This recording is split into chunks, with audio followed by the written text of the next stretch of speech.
Nous vous souhaitons la bienvenue dans une nouvelle session du dialogue du savoir à travers les activités de la foire du livre d'Abu Dhabi 2025. Aujourd'hui, nous discutons un sujet qui a rapport avec notre identité, notre civilisation et notre futur, qui sont les savants arabes et leur rôle dans la composition de la science du savoir arabe.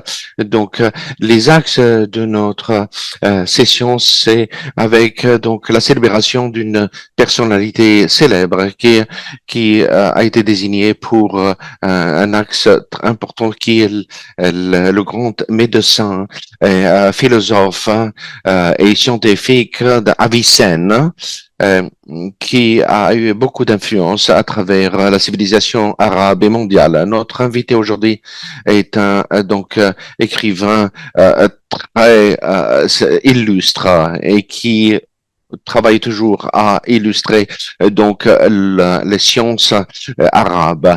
Il est président directeur général de la fondation Mohamed Ben Rachid du Savoir. C'est fondation qui est une référence mondiale dans l'encouragement vers la création et il a participé à mener beaucoup de projets dont le sommet de la connaissance, le musée du Louvre, l'initiative des Arabes, le centre de la numérisation,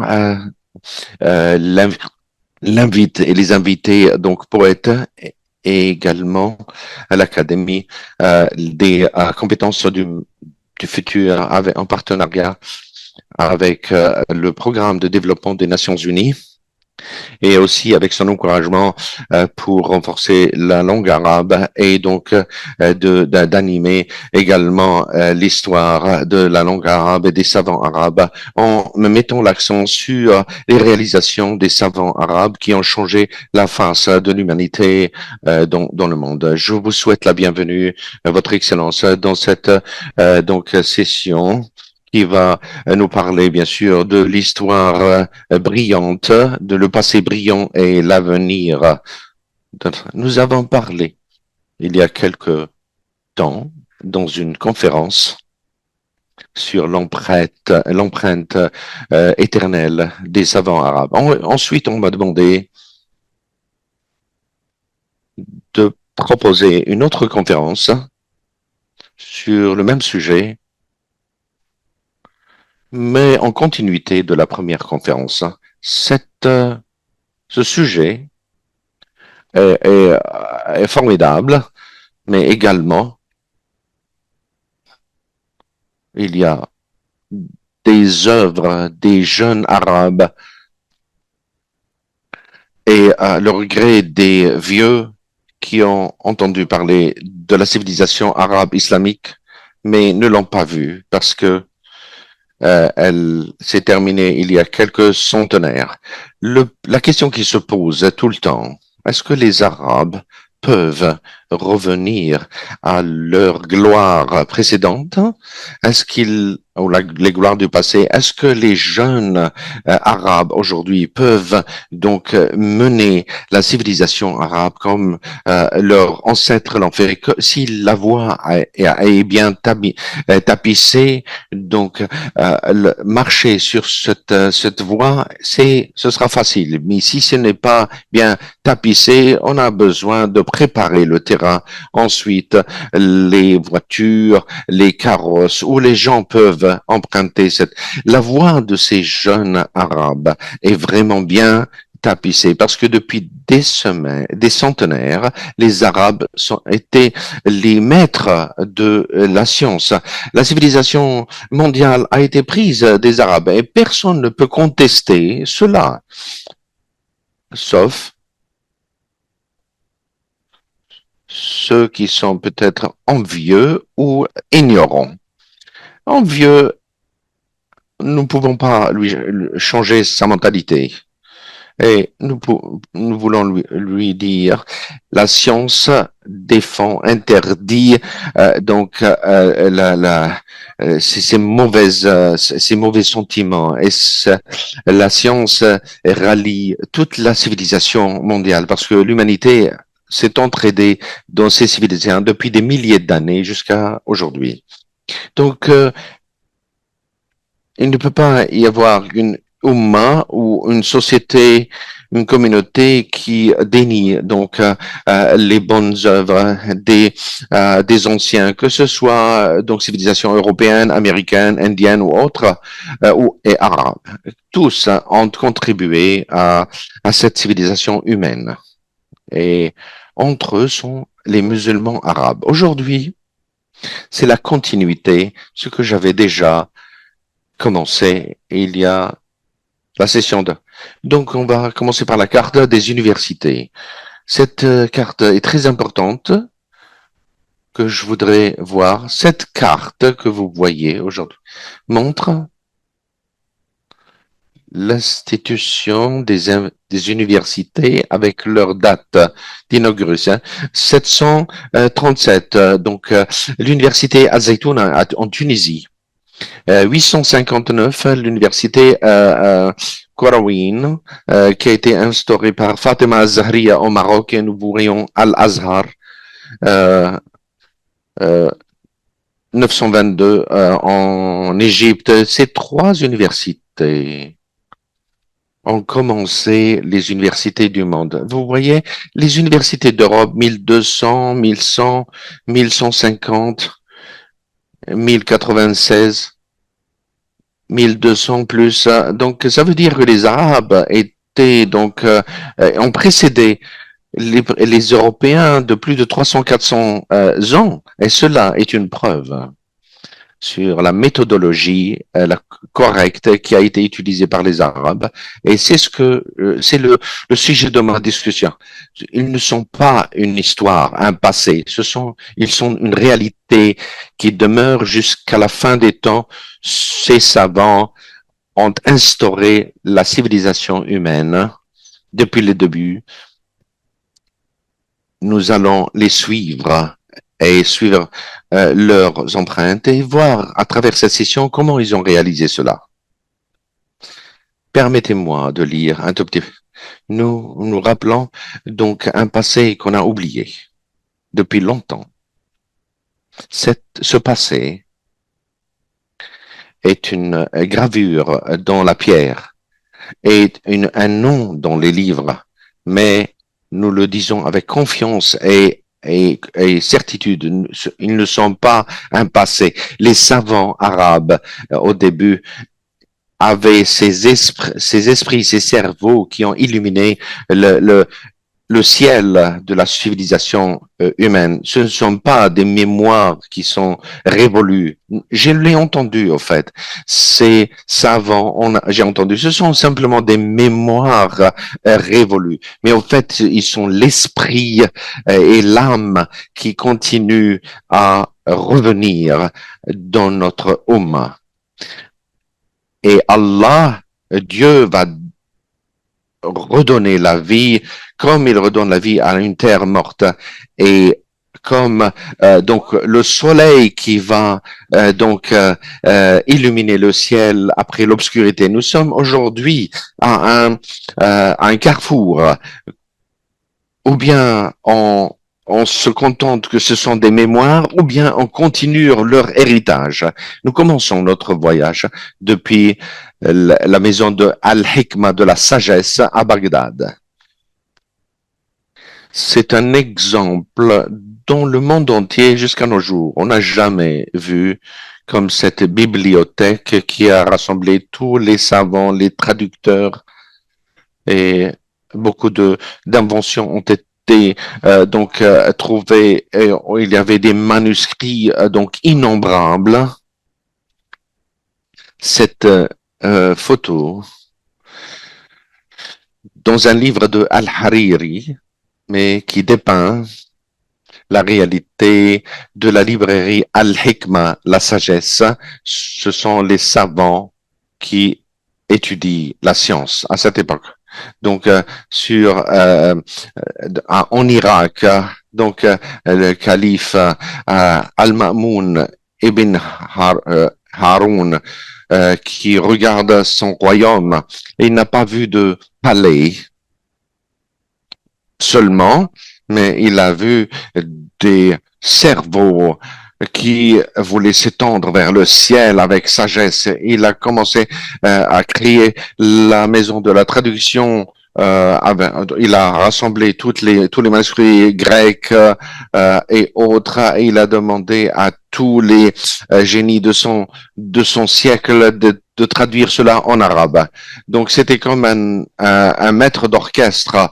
Donc l'information d'un côté et l'idée de l'autre jusqu'à ce que les sciences et les autres connaissances sont devenues la réalité. Et à l'époque, donc, les musulmans ont eu les clés de la civilisation. Ils ont bien sûr rassemblé du chinois, de l'indien et d'autres civilisations. Donc, on nous a dit que la civilisation et la Renaissance commence depuis Galiléo et Descartes, mais qu'en est-il de ceux qui étaient bien avant eux depuis des siècles, comme Avicenne, Ibn Haytham, Al-Khawarizmi et autres. Donc, il est temps maintenant de revenir à la réalité.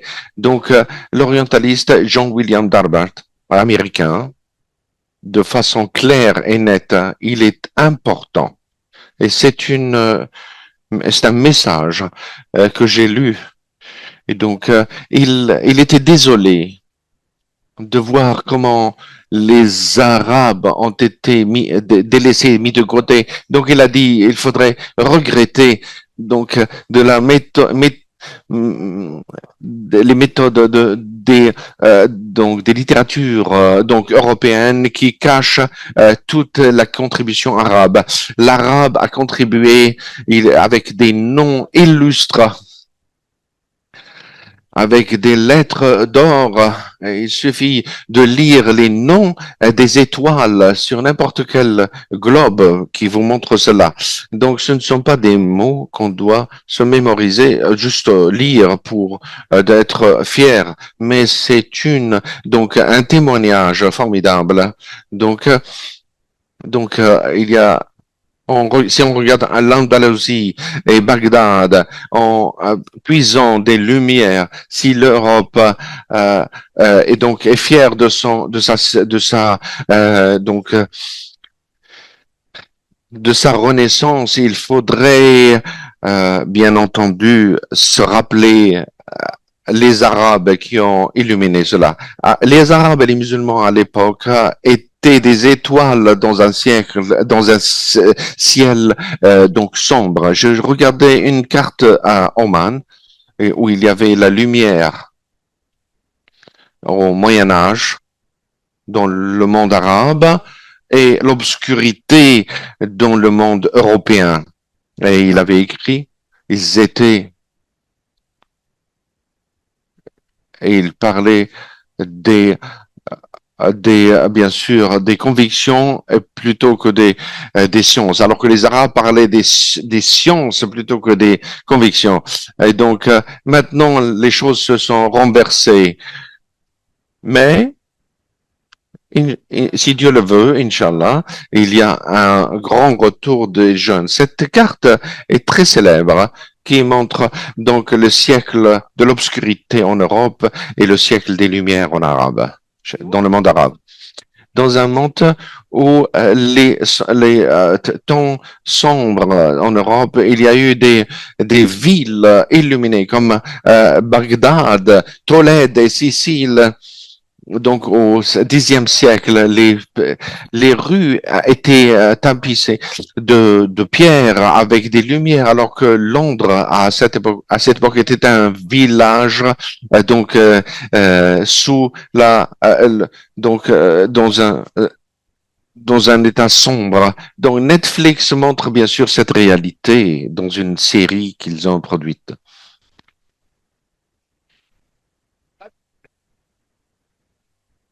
Peut-être on a des voix qui sont donc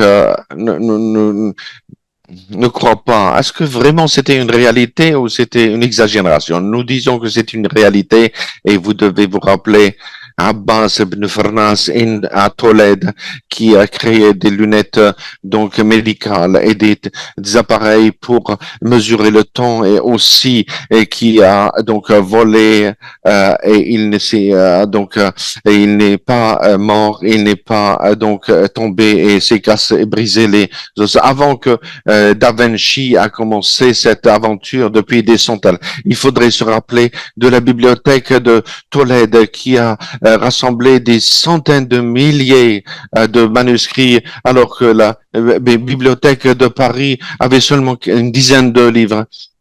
Pourquoi on ne dit pas pourquoi il n'y a pas de manuscrits européens alors qu'il y a des milliers et des milliers de manuscrits arabes?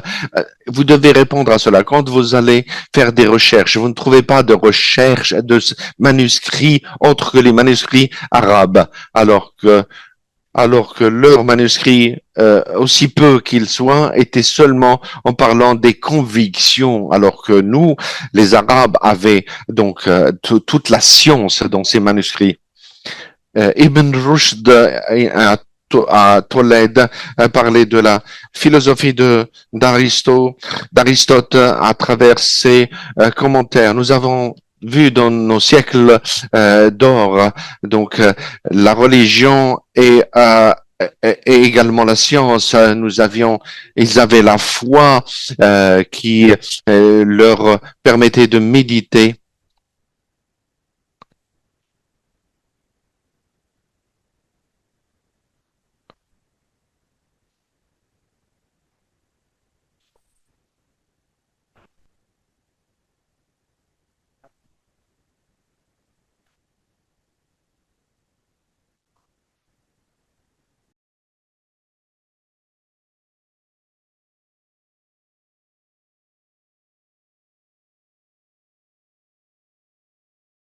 un moment et on revient vers vous.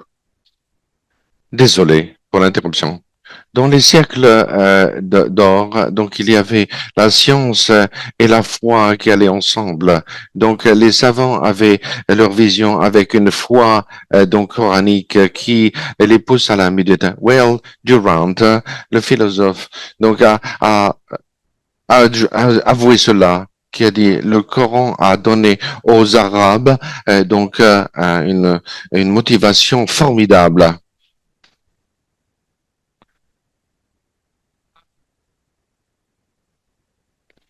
vers une avancée unique dans le monde. Il les a sortis de toutes leurs mauvaises idées et a planté aussi la bonté et aussi vers leur montrant. Donc, il suffit que le Coran, que vous sachiez que le Coran a commencé avec Iqra, lis. Si c'était, ça c'est l'idée donc des philosophes. Que devons-nous dire, nous les Arabes? Donc, c'est ce Coran qui a poussé nos ancêtres à faire l'algèbre et aussi d'avoir la carte du ciel et aussi la création des hôpitaux par Ibn Razi. Donc, nous avons bien sûr ce Coran qui nous pousse tout le temps est-ce que vous voyez pas ce qui se passe autour de vous dans le cosmos? Cela a poussé les savants à penser, à faire de bonnes critiques positives à la recherche. Et ils étaient à l'époque les maîtres du monde. George Sarton, le Belge américain, a dit également très célèbre, celui-là, à l'écran. La science est la meilleure, donc le meilleur cadeau que la civilisation arabe a donné au monde. Dans la méthodologie scientifique a été née par, et si quelqu'un dit que le Moyen Âge était inutile, il suffit de citer les, les savants arabes depuis 750 jusqu'à 1100. Sarton n'a pas lancé ce mot arbitrairement. Il a parlé de Jabir ibn Hayyan, Al-Kindi, Al-Farabi, Ibn al-Haytham, Avicenna et autres de noms illustres qui brillent comme une étoile brillante, étaient tous dans une seule civilisation de, pour quelques siècles. Ça, c'est donc, ce sont les savants qui ont montré la révolution scientifique avant que Galiléo savait les lettres de l'alphabet. Il y a une différence de créer les sciences et de transférer les sciences. Que donc, tu traduis, que tu transfères les sciences, traduis et tu inventes et tu changes les savants arabes, en traduit, en développé, en critiqué, apporté de nouvelles sciences. Ça, c'est la différence entre celui qui veut créer une civilisation ou celui qui veut simplement juste imiter une autre civilisation qui peut être erronée. Et ils ont commencé avec la méthodologie de l'expérimentation, alors que les philosophes grecs pensaient méditer avec philosophie seulement. Robert Brifol a dit ce qu'on appelle la science a commencé en Europe grâce. J'ai pas trouvé une photo de Robin. Grâce à une nouvelle âme et de nouvelles méthodes de méthodologie et d'expérimentation et de mesure. Tout cela, tous ces outils ont été introduits par les Arabes. Et il a dit également, si seulement c'est grâce aux Arabes bien la civilisation européenne s'est développée. Donc ils sont les premiers. Les Arabes ont été les premiers à faire la chimie, travailler dans la chimie avant de commencer de parler de Bacon ou bien Descartes. Je me rappelle maintenant un autre exemple. Donc un savant. Gustave Le Bon, c'est un livre formidable. J'espère que ceux qui me regardent de lire La civilisation des Arabes, je l'ai lu 2 fois et j'étais vraiment, vraiment impressionné par la justesse et donc la bonne foi de c'était le français, le philosophe français. Donc, dans son livre, La civilisation des Arabes a dit il ne faut pas oublier que les Arabes et les Arabes seulement qui nous ont montré l'héritage des anciennes civilisations grecques et romaines. Et donc, les universités de Paris se sont basées sur les traductions, en s'inspirant de leur méthodologie de travail. La civilisation arabe était une des plus étonnantes civilisations du monde. Et donc, essayez de comparer cela avec les historiens, avec leurs doutes et autres. Vous voyez la différence entre ceux qui ont, bien sûr, cherché la vérité et ceux qui, le témoignage de Le Bon, Toynbee et Darver, c'est une illustration et d'une preuve que que la science qui a commencé en Europe a vu son étincelle en Orient au préalable. Comment on peut dire alors que nous sommes devenus simplement une histoire? L'histoire est dans nous quand on décide de raviver cela. Regardez d'autres hommes, beaucoup de nations qui ont commencé à raviver leur histoire. Regardez la Corée, la Chine, le Japon. Donc, elles se sont épanouies quand ils ont repris leur ancien héritage. Donc, l'Europe dans la Renaissance s'est érigée après avoir eu son histoire avec les Grecs et les Romains. Qu'est-ce qui nous manque, nous, en tant qu'Arabes? Nous avons notre héritage, nous avons des milliers et des millions de manuscrits qui attendent, bien sûr, des volontés de nos jeunes qui Ibn Haytham était le premier à faire donc les théories de vision. Donc, ces lois sont en train d'être étudiées dans les universités mondiales. Euh, Al-Khwarizmi, qui a commencé l'algèbre, qui a enseigné au monde les chiffres et les nombres, même dans on l'utilise même dans l'informatique d'aujourd'hui, et aussi euh, ce sont des réalités qui nous poussent à réaliser que notre passé n'est pas seulement une histoire donc terminée, mais c'est un présent qui attend simplement qu'on lui ouvre la porte. La renaissance des premiers savants n'était pas par hasard, donc ça c'est très important. Les savants ne sont pas devenus des savants et les inventions ne sont pas arrivées par hasard. Et ces inventions, des créations qui ont été la base des civilisations occidentales, mais étaient plutôt le produit d'une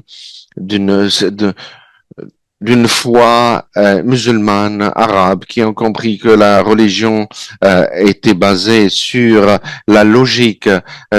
Nos ancêtres nous ont enseigné que la foi et le cerveau sont deux ailes qui font voler l'être humain vers les horizons de la civilisation. À cette époque, ils ont compris l'islam à son propre sens. C'est une conviction qui n'exige pas du cerveau, par exemple, à être monotone.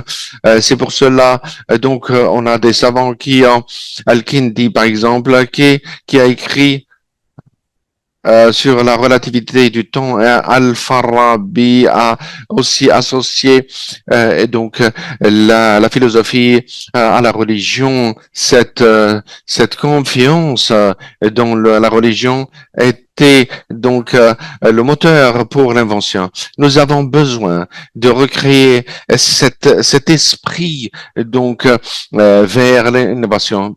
Certains pourront dire à changer ce qui était faisable au passé ne peut pas être fait maintenant. Non. Donc on a beaucoup de preuves que les renaissances des civilisations peuvent venir si les conditions sont adéquates. La liberté de penser, tout d'abord, renforcement des recherches, l'estime des savants, des intellectuels et chercheurs, d'avoir une tolérance quand par exemple les califes à l'époque ont permis bien sûr de traduire des civilisations indiennes, chinoises et autres, et ils n'avaient pas peur de cela. Ils ont aussi fait des savants, des vizirs, des ministres. On ne peut pas renaître si on ne valorise pas donc le cerveau. Nous avons beaucoup de jeunes et ambitieux qui veulent apprendre. Qu'est-ce qui nous empêche d'avoir une nouvelle civilisation dont bien sûr le centre numérique, nous avons plus de 26 millions de visites en 2024. La majorité, c'était pour les sciences. Ça veut dire qu'il y a beaucoup d'intérêt sans précédent des jeunes arabes à étudier la science. Les Arabes aujourd'hui, comme ils étaient avant, sont intelligents par gène. Est-ce qu'on a un manque de ressources? Nous sommes aux Émirats Arabes Unis, nous sommes une terre de bonté. Si nous pouvons bien utiliser cela, ce dont nous avons besoin, c'est d'avoir cette inspiration de nos ancêtres et de croire que nous pouvons briser les chaînes de la déception, de voir dont Avicenne, Ibn Sina, Jabir ibn Hayyan et autres, comme notre inspiration. Nous n'avons pas aucune excuse de rester là parce qu'ils étaient toujours, ils ont cherché dans la chimie, dans les mathématiques, ils ont travaillé dans l'astronomie, ils ont ouvert toutes les ouvertures, les portes que les autres civilisations ont fermées. À ce sujet, je me rappelle Arnold Toynbee, l'historien anglais qui a croyé bien sûr que les civilisations peuvent être créées par l'esprit de rivalité. Donc il s'est demandé au début du XXe siècle en se disant est-ce que les Arabes peuvent être réunifiés et d'avoir leur civilisation ancienne pour apporter un nouveau message pour l'humanité. Peut-être il voulait dire que l'humanité ne peut pas être dépourvu du tissu social que l'islam apporte pour l'égalité et la fraternité et tolérance.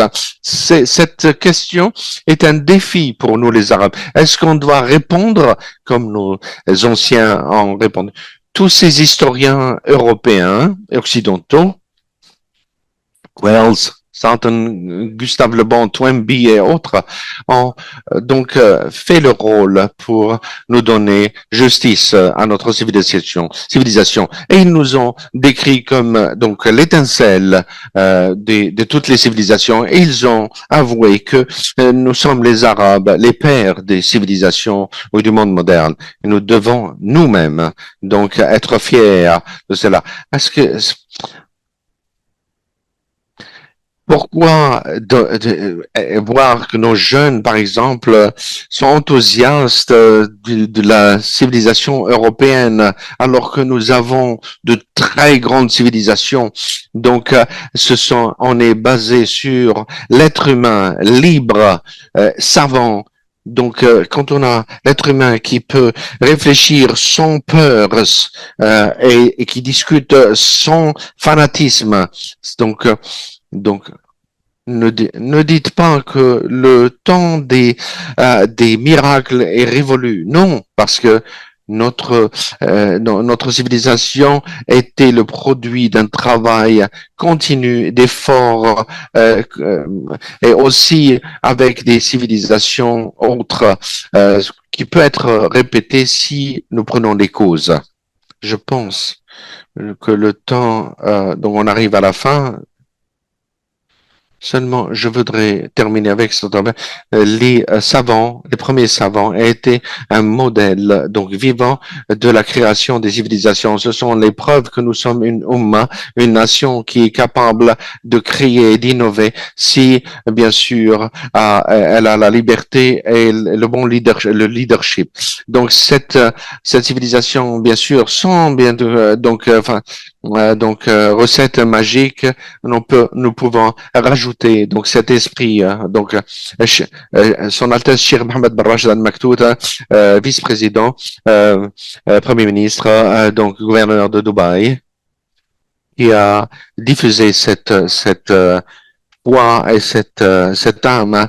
Il a dit les cerveaux arabes qui étaient derrière toutes les réalisations scientifiques à travers les siècles peut bien sûr renaître et dans son rôle et ça peut revenir et pour enrichir le développement de la civilisation et l'avancée du monde. La civilisation des Arabes était la base de toutes les civilisations et nous avons une chance maintenant pour rebâtir l'héritage ancien dans notre région à travers des siècles. Nous sommes dans notre région arabe, nous avons beaucoup de savants, beaucoup de médecins, de philosophes, de chercheurs et d'inventeurs. Et je vous remercie pour votre attention.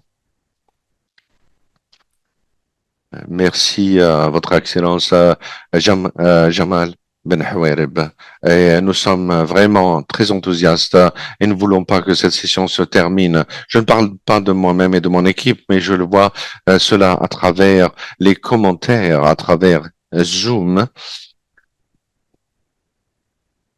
tout le monde a aimé donc la positivité et l'espoir que vous avez planté en nous. Et donc, en fait, il y a une demande d'avoir plus de séances, hein. Donc, quelqu'un qui a proposé pour la prochaine session, je vais vous le montrer après la clôture. Nous avons beaucoup de questions. Choisissez une question. Vous avez parlé de la maison de Al-Hikma in Bagdad, à Bagdad, hein. Si on veut recréer cette expérience, comment on peut créer des institutions qui peuvent réaliser cela? Aux Émirats, nous faisons cela. Aux Émirats arabes unis, faisons cela. L'institution, donc la fondation Mohamed Ben Rachid Al Maktoum du savoir, fait beaucoup de choses, pas seulement au niveau des Émirats, mais aussi au niveau du monde arabe et même au niveau mondial. Et donc, il y a d'autres institutions également qui font le même, aussi d'autres travaux. Mais mon conseil, de construire Dar al-Hikma dans chaque jeune arabe, avant la construction des fondations d'un bâtiment, d'une bibliothèque, il faudrait que les jeunes arabes doivent construire Dar al-Hikma, la maison de la sagesse, au fond d'eux-mêmes, qu'ils ne se contentent pas des sciences qu'ils ont apprises dans les universités, mais de naviguer au-delà et d'aller dans les centres de recherche. L'Internet aujourd'hui vous a ouvert toutes les portes des centres de recherche. Ne vous contentez pas de ce que vous avez peut-être appris dans les universités. Vous devez continuer à essayer de créer. Même le mécanicien garagiste peut être donc innovant. Même le pêcheur peut être innovant. Celui qui plante, un agriculteur, le fermier peuvent bien sûr donc créer, inventer. L'invention, c'est l'ensemble d'idées qui se basent sur la science. Il faudrait pas que ça s'appelle. Donc, le fermier peut être donc innovant et peut aider le monde. Comme aussi, donc, comment l'Égypte, par exemple, a pu donc exporter ou montrer sur les plantations de coton, par exemple, et ils l'ont envoyé à tout le monde. Je voudrais que les jeunes arabes ne se contentent pas de ce qu'ils ont. Il faudrait créer bâtir la maison de Al-Hikma dans en vous-même avant.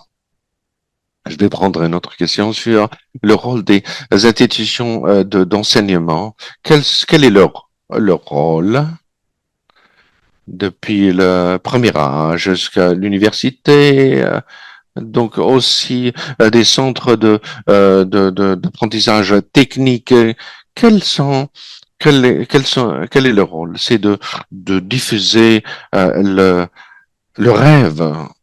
Si ces universités ou ces centres plantent dans l'esprit des jeunes, bien sûr, la pensée critique et aussi l'amour de la recherche, vous allez voir des changements formidables. Et aussi les centres de recherche, quand ils apprennent aux jeunes l'amour de la lecture et la recherche de ce qui est nouveau et tout ce qui est caché aussi, de créer au niveau des enfants et des jeunes et au-delà, celui qui a l'habitude de créer, il peut bien sûr créer même une corde de façon bien.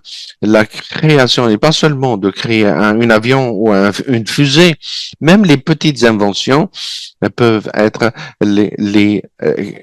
similaires aux plus grands. J'ai un vers de poésie.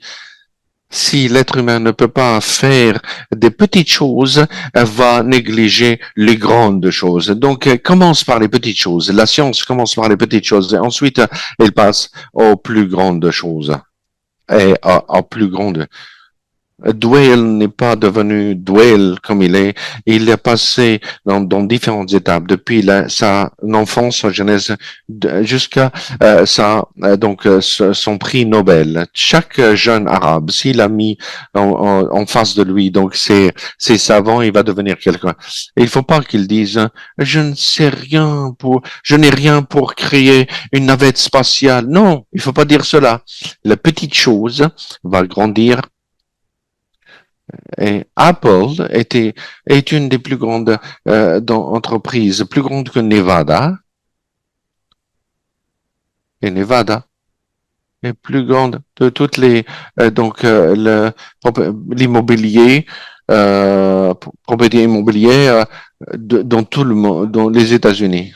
Apple a commencé depuis la maison d'une cave dans la maison de Steve Jobs, dans la cave en bas, le sous-sol, qui est devenu la plus grande entreprise. Est plus grande que Nevada 4 fois, et Nevada est beaucoup plus grande que toutes les entreprises d'immobilier donc dans le monde. Ça a commencé par une idée, simple idée dans une cave. Donc donc tout a commencé par Dar al-Hikmah, donc la maison de la sagesse, qui est au fond de nous-mêmes. Tous les Arabes peuvent commencer. C'est un homme arabe, bien sûr. Steve Jobs, syrien, qui a pris un nom étranger, mais enfin, on ne le voit pas en tant qu'arabe, mais je pense à l'idée comment elle a commencé. Donc, depuis les années 70, c'est pas très long, c'est pas très ancien. Aujourd'hui, les entreprises de pétrole sont numéro 9, pardon. Donc, la première en revenu, ce sont les entreprises de technologie, la plus grande Apple.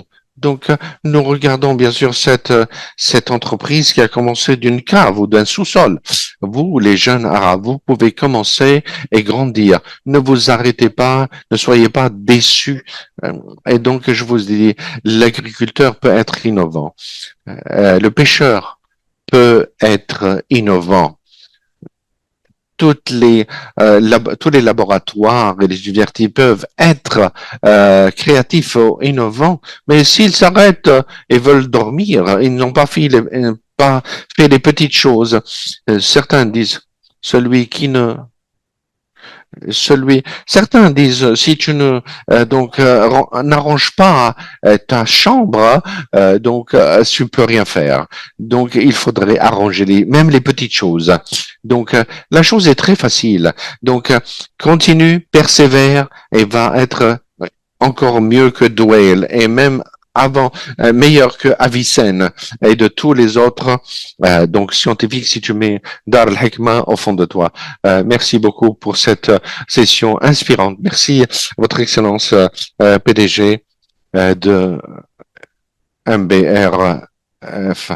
Donc, cela nous montre que, bien sûr, que l'histoire des savants arabes, c'est pas seulement une histoire. C'est comme le titre que vous avez choisi. Ils ne sont pas un passé oublié. Ils ont leur empreinte est là. Grâce à eux, on a vu bien sûr les calculatrices, les ordinateurs. Nous devons être fiers de quand on travaille et en s'inspirant de nos anciens savants. L'Europe s'est inspirée aussi des Romains et des hellénistiques, des Grecs. Pourquoi nous ne devons pas nous inspirer de nos savants arabes? Nous devons avoir une pensée libre sur laquelle nous créons bien sûr un bel avenir et ça va être universel, mondial. Nous ne sommes pas en conflit avec les autres nations, mais plutôt en complémentarité. Les Arabes vont avoir une empreinte dans les sciences, comme ils étaient. Avec ces mots inspirants et ces conseils, nous terminons notre session du dialogue du savoir et nous vous demandons bien sûr à suivre les sessions de la Fondation et aussi le projet du savoir en espérant vous revoir le samedi prochain et dimanche dans d'autres sessions. Et merci.